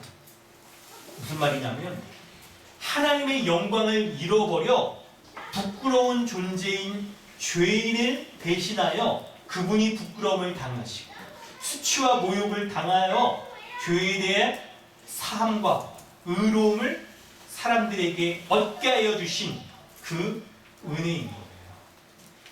예수 그리스도의 십자가의 죽음을 믿는 사람에게는 바로 부끄러움이 가리워지고 그리고 부끄러움 대신 영광스러움을 얻게 되는, 기쁨과 영광을 얻게 되는 의인으로서 하나님 앞에 서게 되는 이 은혜를 허락하여 주시는 거예요. 하나님께서 예수 그리스도를 보내시는 것은 바로 모든 사람의 수치를 없애주시기 위한 것입니다. 그리고 예수 그리스도가 오시는 것을 준비하는 이 세례 요한을 통해서 모든 사람들이 자신의 부끄러움에 대해서 보게 하십니다. 먼저는 세례 요한의 부모인 사가랴와 엘리사벳을 통해서 보게 하시고, 사가랴와 엘리사벳의 부끄러움을 없애주시는 것을 사람들이 목격하게 하여서 바로 장차 세례 요한을 통하여서 오실 예수 그리스도를 통하여 모든 사람들이 자신들이 겪고 있는 부끄러움을 해결하신 그분이 오십니다 하는 것들을 귀 기울여 듣게 하는 것이죠. 여러분, 그런데 놀랍게 예수 그리스도는 사람들의 죄들과 수치들을 없애주시는 분이 아니라 사람들의 죄, 더 sin, 그리고 그로 인한 수치를 없애주시는 분이에요. 여러분, 여기에서 우리는 이 두 가지의 차이를 잘 알 필요가 있습니다. 그래서 우리 참고 본문을 통해서 이해해 보도록 하겠는데요. 그럼 영어를 조금 더 한번 이렇게 했습니다. 어렵지 않으시죠? 요 정도 부법은 우리 중학교 때 배우는 거잖아요. 쉬운 거야. 로마서 3장 23절과 20절, 22절. 로마서 3장 23절은 좀 나중에 듣고요. 네.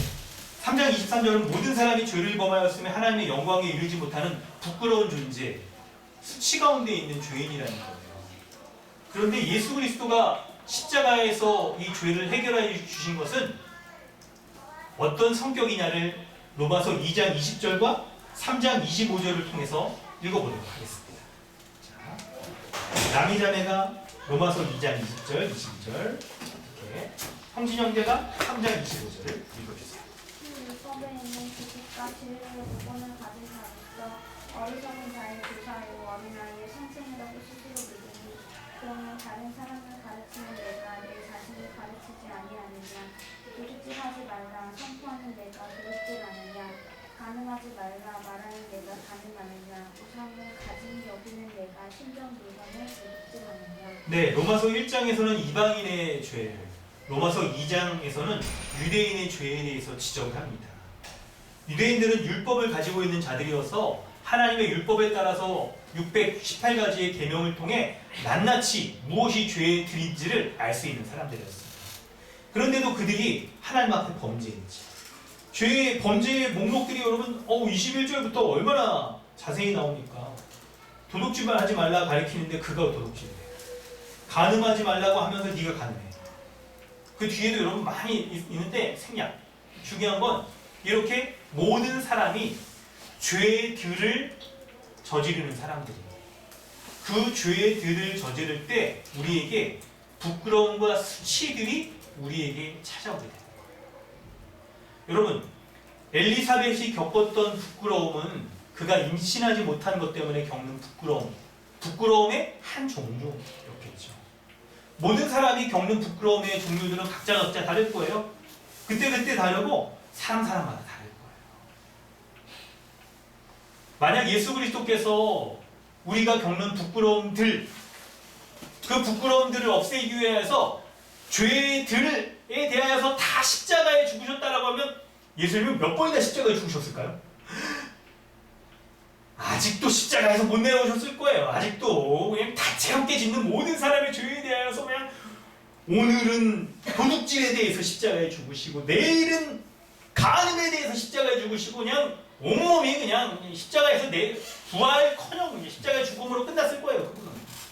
그런데 놀랍게 3장 25절에 예수 그리스도께서 십자가에 죽으신 것이 어떤 성격인지를 말씀해 주고 있는데요. 형제 형제가 읽어주세요. 이 예수를 하나님의 그의 పే로서 믿음으로 말미암는 화목제물로 세우셨으니 이는 하나님께서 길이 참으시는 중에 전에 지은 죄를 관과하심으로 자기의 의로우심을 나타내려 하시니. 아멘. 예수 그리스도께서 십자가에 죽으실 때 화목제물로서 죽으셨는데 그때 하나님께서 길이 참으사 전에 지은 죄를 간과하시고 없애주신다는 거예요. 그때의 죄라는 말이 영어 성경에 써 있죠. 형제 한번 읽어주세요. 영어 성경에 이 죄가 뭐라고 되어 있습니까?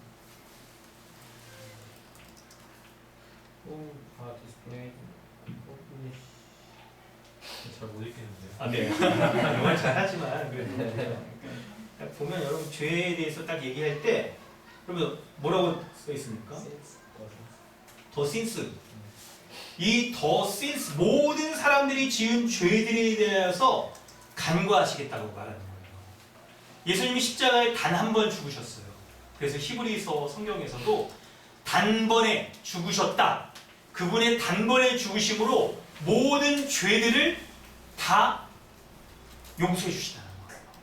그리고 오늘 본문으로 우리가 이어가면 모든 죄들을 단번에 해결하여 주심으로 모든 사람들이 그때그때 겪는 죄로 인한 수치들도 단번에 해결하여 주신다는 거예요. 예수 그리스도를 믿는 신자는 우리의 모든 죄들과 그 죄들로 인하여 다양하게 우리에게 주어지는 수치들이 단번에 사라진 사람들인 거예요. 바로 하나님 앞에 거룩하고 의로운 사람인 것이죠. 이 복음의 말씀이 여러분 오늘 우리 지난주 금요일날 연구했던 오늘 오후에도 우리 살펴보겠지만 로마서 6장에 가면 죄에 대한 영어 표현이 바뀌어요. 뭘로 바뀔까요? 이제 복수형이 아니라 단수로 바뀌어요. 6장부터. 그래서 더 씬! 딱 이렇게 얘기해요. 단번에 예수 그리스도와 연합하여 우리의 모든 죄가 용서받았어. 예수 그리스도가 죽으신 것은 우리의 죄들에 대해서 죽으신 게 아니라 이 죄들을 통틀어서 그 죄에 대하여 원천적인 이 죄에 대하여 죽으시고 우리의 모든 수치를 다 씻어주셔서 모든 수치를 용서받은 이제 영광스러운 사람으로 의인으로서 우리를 삼아주셨다라고 말씀하고 있는 거예요. 여러분 그렇다면 이런 영광스러운 구원은 어떻게 이루어질 수 있을까요? 인간의 근원적인 수치를 없애주시는 그 구원은 어떤 방식으로 이루어질 수 있을까요? 바로 수치의 근원을 없애줄 수 있는 자격과 능력을 가질 수 있는 분이 필요해요. 그래서 26절부터 본문에서 예수님을 다윗의 자손 요셉이다. 다윗의 왕위를 가지고 있다. 영원한 야곱의 집이다. 라고 말하는 것이 바로 예수님이 사람들의 죄들을 없애줄 수 있는 그런 사람 정도가 아니라 사람들의 근원적인 모든 죄를 용서하여 주시고 그것으로 인하여 사람들이 죄들로 말미암아 겪는 모든 수치들을 없애줄 수 있는 단 유일하신 하나님의 아들이신 구원자이심을 보여주고 있는 거예요. 그걸 증명하기 위해 다윗의 자손으로서 하나님의 나라를 성취하시는 왕이시다 하는 것을 보여주는 거예요. 그래서 여러분 예수님은 다윗의 자손 요셉과 정원한 마리아에게 태어납니다. 하나님께서 다윗에게 영원한 하나님 나라의 약속을 주셨거든요. 그게 다윗의 언약, 다윗 언약이에요. 그래서 예수님이 다윗의 후손으로 올 때는 다윗과 같은 왕으로 오시는구나. 그래서 하나님 나라의 왕으로서 오시는 거예요. 그분의 하나님 나라의 백성 가운데 오시는 거죠. 그래서 예수 그리스도가 하나님 나라의 왕으로서 오시는 분이심을 그래서 왕이시기 때문에 모든 이 사람들의 죄를 해결해 줄 분이시라는 것을 믿는 자에게 이제 모든 근원적인 죄를 해결해 줄 수 있는 그 은혜를 베풀어 주시는 거예요. 예수 그리스도는 하나님 나라의 왕으로서 그분을 믿는 자에게 하나님 나라, 곧 천국에 들어갈 수 있는 복을 허락해 주십니다. 그래서 그 영원한 복들을 누리며 살아갈 수 있도록 약속을 해주시는 거예요. 34절부터 38절까지를 보면 이 영원한 약속을 가지신 예수님이 드디어 이제 태어나는 그것을 하나님께서 말씀하시는데 예수님이 태어날 때 어떤 분으로 태어나냐면 본문 가운데 여러분 34절을 보면 나는 남자를 알지 못하니 남자와 성관계를 갖지 않은 처녀라는 것을 말해주고 있는 거예요. 처녀라는 게 본문에서 계속 반복적으로 얘기하고 있잖아요. 여러분 이게 왜 중요할까요? 예수님은 남자와 여자 사이의 일반적인 모습으로 태어난 사람이 아니라는 걸 말해주고 있는 거예요. 성령의 능력으로 거룩한 성령이 임하셔서 하나님의 능력에 의해서 태어난 하나님의 아들, 완전한 하나님이자 완전한 사람으로서 태어난다는 거예요. 그렇다고 한다면 하나님이자 사람으로 태어나신 이 예수님이 무엇을 하기 위해서 오셨냐? 바로 완전한 구원을 우리에게 주셔서 하나님의 나라에 들어갈 수 있도록 하시는 그 선물을 주시기 위하여서 이렇게 태어났다는 거예요. 여러분, 유전자가 공학 유전과학이 발전하면 그럴 수도 있겠죠. 유전과학이 발전하는 거면 그럴 수 있다는 게 이게 사람의 힘으로 그걸 해낸다는 게 아니라 하나님이 원래 그런 것들을 두신 것들을 사람이 과학으로서 나중에 후대에 발견하는 거죠. 그런데 하나님께서 마리아에게 탁 할 때 놀랍게 여러분 일반적인 사람들에게 이런 게 일어나지 않아요. 사람들에게는 일어나지 않아요. 남성만으로 아기가 태어나지 않고 여성만으로 태어나지 않아요. 그런데 예수님은 마리아에게만, 남자를 알지 못하는 사람에게만 태어난 거예요. 이것을 통하여서 하나님이 무엇을 보여주시냐면 바로 하나님의 약속이 불가능한 상황 가운데 능하게 하시는, 가능하게 하시는 분이라는 것을 우리에게 다시 한번 알려주세요. 먼저는 엘리사벳에게 세례 요한이 잉태하는 것을 통하여 알려주시고, 그리고 마리아에게 예수님이 잉태하는 것을 통하여서 우리에게 알려주시는 거예요. 그래서 예수님은 이렇게 출생하셔서 불가능한 상황 가운데 출생하셔서 불가능한 것처럼 보여지는 그 구원을 이루어 주신 분이라는 것을 우리에게서 점점점 밝혀줄 거예요. 오늘 말씀을 우리가 정리하면서 본문의 메시지를 세 가지로 여러분 정리하고 우리 개인에게 더 적용해 보도록 하겠습니다.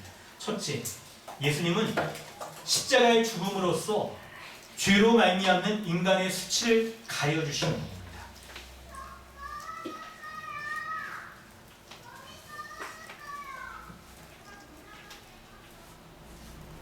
엘리사벳이 그것을 보여주는 샘플이에요.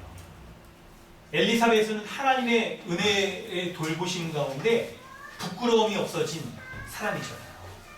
엘리사벳의 그 예가 모든 사람에게 적용될 수 있습니다. 하나님께서는 이 땅에 예수 그리스도를 보내셔서 사람들이 겪고 있는 그 수치 근원인 죄의 문제를 해결해 주시는 분입니다.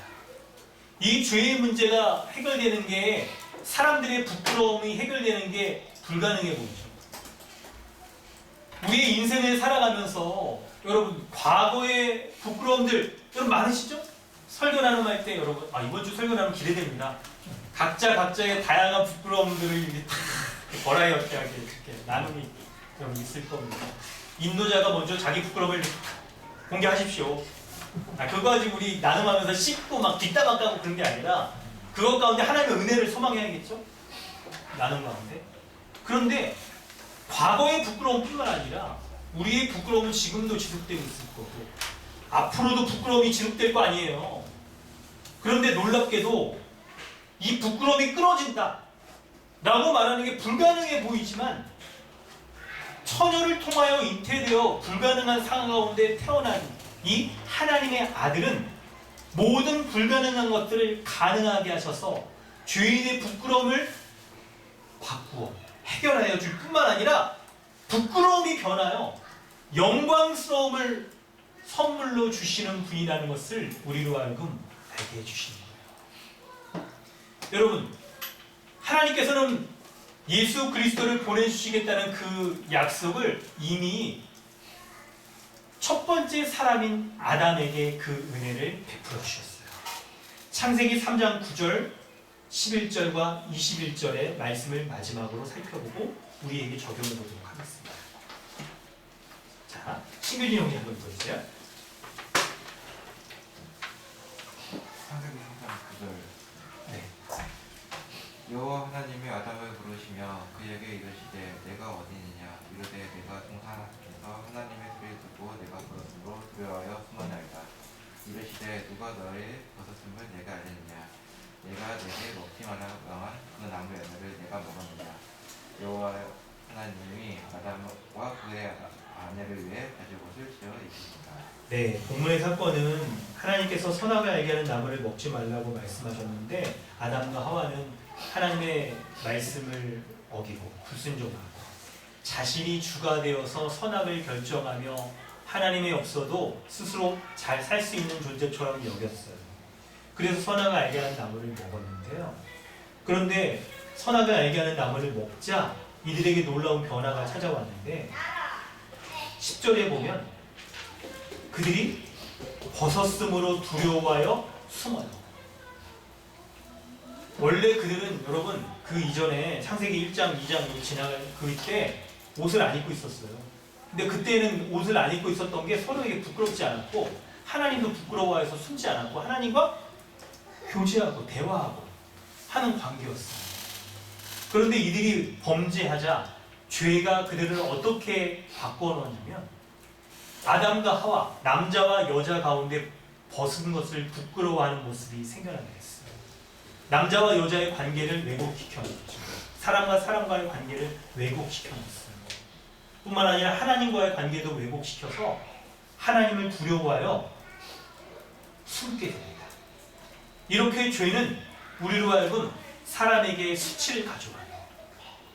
그런데 첫 번째 사람 아담이 겪고 있는 수치를 하나님께서 그의 수치 가운데 그냥 두지 않으시고 21절이요.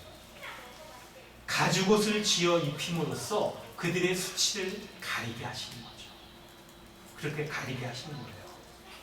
여러분, 하나님은 바로 사람이 겪고 있는 수치를 죄 가운데 그냥 두지 않으시고 그 죄의 수치를 가리워 주셔서 죄로부터 해결받고 사람과 사람의 관계도 수치 가운데 서로 살아가지 않고 하나님과 사람과의 관계도 수치 가운데 두지 않고 온전한 은혜의 관계, 사람과 사람도 서로 사랑하고 협력하며 한 몸을 이루며 살아갈 수 있는 관계로 바꾸어 주시기를 원하십니다. 그런 하나님의 변화의 은혜의 역사가 그 사람이 겪고 있는 죄의 수치들을 단번에 예수 그리스도께서 십자가에 죽으심으로 해결하여 주셔서 모든 수치들로부터 벗어난 영광스러운 의인으로서 삼아주시는 거예요. 그리스도 안에 있는 신자, 그리스도와 연합한 신자는 모든 죄가 단번에 용서받아 하나님 앞에 부끄러움이 가리워지고 이제는 영광스러운 존재로 서 있게 된 거예요. 여러분, 우리가 이 복음을 믿는다고 한다면 예수 그리스도를 믿는 신자는 그리스도 안에서 과거의 수치를 개인에게 우리에게 적용할 때 우리가 죄로 말미암아 겪었던 과거의 수치들을 바라보는 관점이 바뀌게 될 거예요. 여러분, 우리 과거에 우리에게 수치스러웠던 일들은 더 이상 우리에게 수치들이 아닙니다. 수치의 흔적들이 우리에게 남아있을 거예요. 우리가 몸을 가지고 살아가는 한 이 땅에서의 이 죄인된 삶이 계속 진행되는 한 우리에게 있어서의 과거의 사건은 잊혀지지 않고 계속해서 우리 몸에 이렇게 스크래치가 남으면서 이게 흔적으로 남아있듯이 우리를 붙잡고 있을 것은 분명해요. 이걸 부정할 수는 없을 겁니다. 이걸 부정하면 여러분 이상해지는 거죠. 몸을 부정하고 몸으로서 살아가는 부정하는 그런 영지주적인 이단에 빠지게 될 거예요. 그런데 여러분, 그런 삶이 우리에게 이 세상이 끝나는 때까지 계속될 것이에요. 그런데 놀랍게 예수 그리스도께서는 이런 사람의 육신의 죄를 가지고 살아가는 연약한 존재에게 모든 죄의 근원을 해결하여 주심으로써 과거의 모든 수치들로 인한 모욕과 상처와 자존감 낮은 것들 혹은 억압된 우리의 모든 정서들 혹은 이런 경험들이 우리에게 무의식에까지 영향을 미치고 우리의 자존감을 낮추며 미래를 향하여 소망을 갖지 못하게 하는 모든 부분들, 자기 자신에게 그럴 수도 있고요. 사람들과의 관계에 있어서도 이전에 겪었던 모든 옛사람으로 인해 생겨났던 그런 너 있죠? 예, 그 사람들 이제 안녕 그 사람들. 혹은 대부분의 사람들이 부모의 권위 아래 살아가는 게 크니까 부모의 관계 가운데 겪었던 모든 어려움들, 부모님 아니었으면 내가 이 지경 안 당했을 텐데, 이게 그냥 우리에게 그냥 이 평생을 왜 나를 얼굴도 이 모양으로 만들고 내 인생에 개입해가지고 나를 이런 지경 가운데 빠뜨렸나요? 막 이런 게 우리의 레퍼토리잖아요. 이 모든 것들을 바라보는 관점이 바뀌게 될 거예요. 사랑하는 성도 여러분, 복음 안에서 자유하십시오. 놀랍게도 우리가 이 예수 십자가의 은혜를 생각해 보면 과거에 나에게 부끄러움을 겪게 하였던 그 부끄러움이 사실은 25절에 주께서 나를 돌보시는 날들이었다는 것들을 바라보게 될 거예요.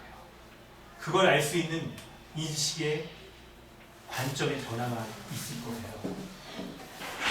하나님은 나의 그 고통의 순간, 부끄러움의 순간에도 하나님께서 함께 하셔서 지금 나에게 예수 십자가로 말미암아 이 부끄러움들을 없애주시는 이 일들을 이렇게 행하셨구나 하는 것들을 고백할 때 하나님의 선하신 인도하심에 눈뜨고 우리가 미처 알지 못했다 하더라도 과거의 일들이 그 일들 가운데 하나님께서 하나님의 선하신 인도하심을, 하나님의 돌보심을 맛보기 위한 하나님의 은혜를 베푸시기 위한 과정이었음을, 그리고 하나님의 선하신 인도하는 가운데 오늘날에 내가 있다는 것을 알게 되는 거예요. 사랑하는 주님의 교회, 강동 주님의 교회 성도 여러분, 예수 십자가의 복음으로 말미암아 그 은혜 가운데 서 있는 현재 여러분을 돌아보시기 바랍니다. 그 은혜가 우리 가운데 약속하고 있고 우리의 생각을 변화시키며 사람들과의 관계, 이전의 과거의 이 모습들을 제대로 볼 수 있게 하는 이 시각을, 이 은혜들을 여러분 누리시길 바랍니다. 자유하세요. 십자가의 복음으로 말미암아 자유하십시오. 십자가의 복음으로 말미암아 더 이상 부끄러움의 이 과거들이 하나님의 부끄러움을 돌보시는 그 날들이었음을 여러분 믿으시길 바랍니다. 부끄러운 과거는 우리 인생 가운데 지워지지 않는 상처처럼 계속 남아있다 하더라도 그것에 사로잡히지 않기로 여러분 지금 우리는 믿음 가운데 우리 다 이렇게 마음을 먹고 하나님의 은혜 가운데 겪게 하실 수 있습니다. 여러분, 우리의 각자의 인생 가운데 하나님이 그 부끄러움을 의도적으로 일으키셨는지 아니었는지는 우리는 알 수는 없을 겁니다. 그걸 알 수는 없을 거예요. 그런데 의도적으로 하나님이 그 부끄러움을 일으키시진 않더라도 왜 이 부끄러움을 맛보게 하셨는지를 생각할 수 있을 거예요. 부끄러움 당하지 않고 곧바로 아이 갖게 할 수도 있을 거 아니에요. 우리도 부끄러움 당하지 않고 곧바로, 엘리사벳도 젊었을 때 그냥 곧바로 애를 쑥쑥 낳아서 애를 많이 낳은 제사장으로서 사람들에게 우와 하나님 함께 하시는구나 이렇게 다 축복받고 그랬을 거 있을 거 아니에요. 우리 집도 마찬가지죠. 우리의 과거 가운데 그러한 부끄러운 일들 안 당하고도 지금 딱 이거 해결해 줄 수 있을 거 아니에요. 하나님 전능하시다면 왜 그렇게 안 하셨을까요? 그런데 하나님은 우리 가운데 두 가지의 목적 가운데 그 부끄러움을 하나님이 일으키시진 않았다 하더라도 그 가운데 부끄러움을 맛보게 하셨을 거예요. 주께서 이렇게 행하십니다. 바로 주님이 주권자인 걸 알게 하시는 거예요. 우리가 주님의 손에 붙들린 인생임을 알게 하시는 목적 가지고 우리에게 이런 부끄러움을 맛보게 하시는 거예요. 그리고 두 번째는 나의 부끄러움과 상처는 가장 지혜로우신 하나님의 돌보심을 알도록 하시는 거예요. 하나님이 주시는 은혜의 복됨을 알도록 우리에게 이 부끄러움 가운데 주님의 은혜의 복됨을 알도록 하시는 거예요. 여러분, 사람의 예대로 말한다고 한다면 이게 우리 잘 이해가 안 되시는 수도 있을지 모르지만 사람의 예대로 말한다고 한다면 여러분 음식할 때 단맛을 내기 위해서 어떻게 합니까? 소금을 설탕을 많이 부어 이렇게 하면 여러분 단맛이 많이 날 수도 있겠지만 달아서 못 먹어요.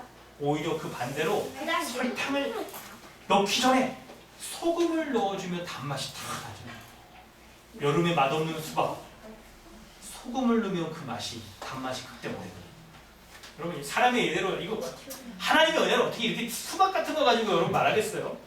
그냥 굳이 여러분 우리 로마서 6장 거기 나온 대로 사람의 예대로 이렇게 분명히 얘기 말한 건데 여러분 하나님께서 우리를 부끄러움에 두시는 이유도 가장 지혜로우신 하나님의 그 인도하심을 우리에게 인정할 수 있도록 하는 것. 그 은혜를 하나님의 인도하심을 인정하고 우리에게 하나님의 은혜의 복됨을 그 귀함을 알 수 있도록 하는 게 하나님이 우리를 부끄러움 가운데 두시는 목적일 거예요. 여러분 그렇다고 한다면 우리 자신을 뒤돌아보아서 우리는 하나님을 주권자로 믿고 순종하고 있는지를 돌아보시기 바랍니다.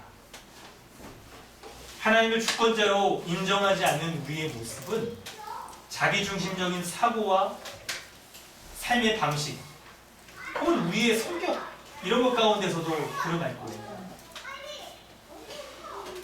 창세기 3장에서 아담이 선악을 알게 하는 나무를 먹어도 괜찮다, 죽지 않는다라고 그가 여기며 결정하였던 것 같이 하나님 중심적이지 않은 자기 중심적인 모습들이 우리로 하여금 우리 삶 가운데서도 여전한 죄로 인한 부끄러움 가운데 빠져나오지 못하도록 막을 겁니다.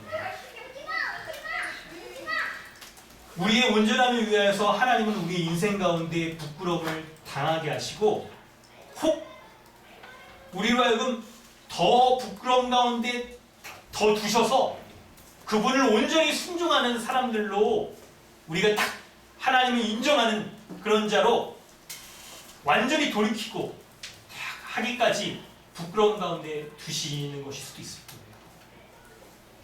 여러분 그렇다고 한다면 나를 부끄럽게 하는 그 사람들, 나를 부끄럽게 만드는 그 상황들, 그 사건들이 사실은 나를 온전하게 위한 하나님의 돌보심이 아니었을까요?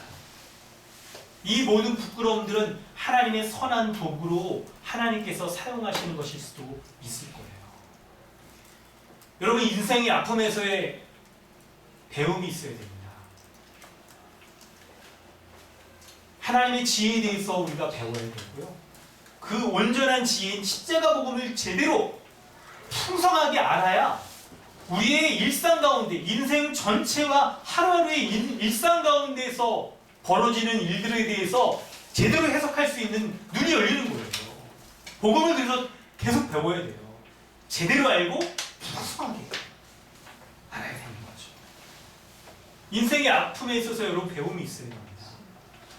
우리 가운데 여전한 부끄러움과 상처들이 있다고 한다면 나에게 돌이켜야 될 부분이 있지 않은지를 돌아보셔야 됩니다. 옛사람과 같은 그 모습들이 여전히 나에게 다 이렇게 드러나면서 마치 내가 구원받은 거룩한 의인이며 영광스러운 존재인 것을 잊게 만드는 그 죄에 내가 죄의 지배로부터 벗어났음에도 불구하고 그 죄가 나를 올가매고 있는 것처럼 그렇게 살아가게 사탄이 우리를 속일 수 있어요. 우리가 죄의 지배 가운데 벗어나지 못한 것인 양 속일 수 있는 거예요.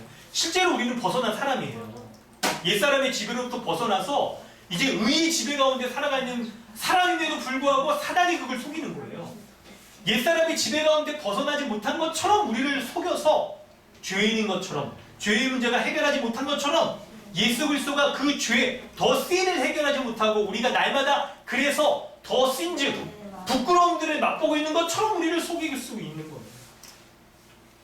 그래서 우리는 계속 바뀌어지지 않는 우리에게 갈등을 일으키는 부분들이 사실은 하나님이 나를 온전케 하셔서 부끄러움을 없게 하시려는 선한 인도하심이 나를 돌보시는 것이 아닌지를 돌아볼 수 있어야 됩니다. 오늘 본문에 제사장이며 의롭고 신실한 사가랴와 엘리사벳도 부끄러움과 수치와 모욕을 당했잖아요. 우리의 죄로 인하여서 이런 모습이 생겨날 수 있는 면이 한편 있겠고, 한편은 우리가 주를 위하여서 살아가는 것들을 방해하는 공격들 때문에 이런 부끄러움들이 우리에게 찾아올 수 있을 거예요. 주를 위해 살아가는 우리의 삶 가운데 하나님을 전적으로 신뢰하고 거룩하신 그분 앞에 의롭고 흠이 없는 자라도 주님이 하시는 일들을 온전히 깨닫지 못하는 연약한 피조물이라는 것을, 계속해서 주님을 의지하며 은혜를 구하며 살아가야 된다는 것을 알게 하시려는 하나님의 선하신 인도하심과 그분의 지혜 가운데 우리 가운데 이 부끄러운 일이 찾아온다는 것을 우리는 눈을 들어서 볼 수 있어야 됩니다.